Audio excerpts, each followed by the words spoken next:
सगळ्यांना माफ कर आणि शांतपणे जा हे शब्द आहेत एका कुटुंबाचे, जे आपल्या जिवंत असलेल्या मुलाला स्वतःच्या हातानं निरोप देत आहेत. सबको माफ करते हुए, सबसे माफी मांगते हुए आ जाओ.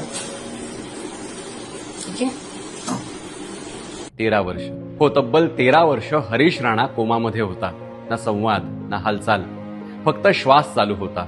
पण एकेकाळी तोही तुमच्या आमच्यासारखाच होता. हॉस्टेलमध्ये राहत होता, मित्रांशी गप्पा टप्पा मारत होता, अभ्यास करत होता. स्वप्नांनी भरलेले दिवस होते ते. आयुष्य किती वेगळं होतं तेव्हा. पण 2013 मधील एका अपघातानं सगळंच बदललं. एका क्षणात आयुष्य थांबलं आणि हरीश कायमस्वरूपी व्हेजिटेटिव्ह स्टेटमध्ये म्हणजेच अचेतन अवस्थेत गेला. डॉक्टरांनी स्पष्ट सांगितलं, आता सुधारण्याची कोणतीही शक्यता नाही. तरी कुटुंबानं हार मानली नाही. 13 वर्ष सेवा केली, आशा धरली, प्रार्थना केल्या, पण शेवटी त्यांनी घेतला आयुष्यातला सर्वात कठीण निर्णय.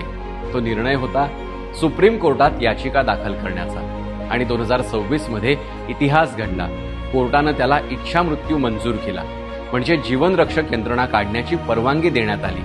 ज्या एम्समध्ये रुग्णालयात जीवनदान दिलं जातं, त्याच रुग्णालयात आज हरीशला सन्मानानं निरोप देण्यासाठी दाखल करण्यात आलं होतं. त्याची जीवनरक्षक प्रणाली काढण्यात आली आहे.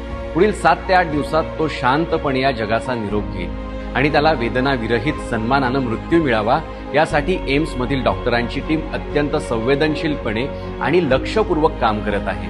हा निर्णय फक्त कायद्याचा नव्हता, तो होता वेदनेतून मुक्तीचा, सन्मानानं जगण्याचा आणि सन्मानानं मरण्याचाही. शेवटच्या क्षणी कुटुंबानं सांगितलं, सगळ्यांना माफ कर, आता शांतपणे जा. पण हा शेवट नव्हता. ही होती एका दीर्घ वेदनेतून मिळालेली मुक्ती. आज प्रश्न फक्त हरीश राणाचा नाही, तो त्या प्रत्येक कुटुंबाचा आहे जे अशाच परिस्थितीत जगत आहे.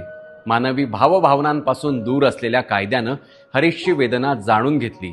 म्हणूनच आज प्रश्न आहे, जगण्याचा हक्क आहे, पण सन्मानानं मरण्याचाही असावा का? तुम्हाला या विषयावर काय वाटतं हे कमेंटमध्ये नक्की लिहा.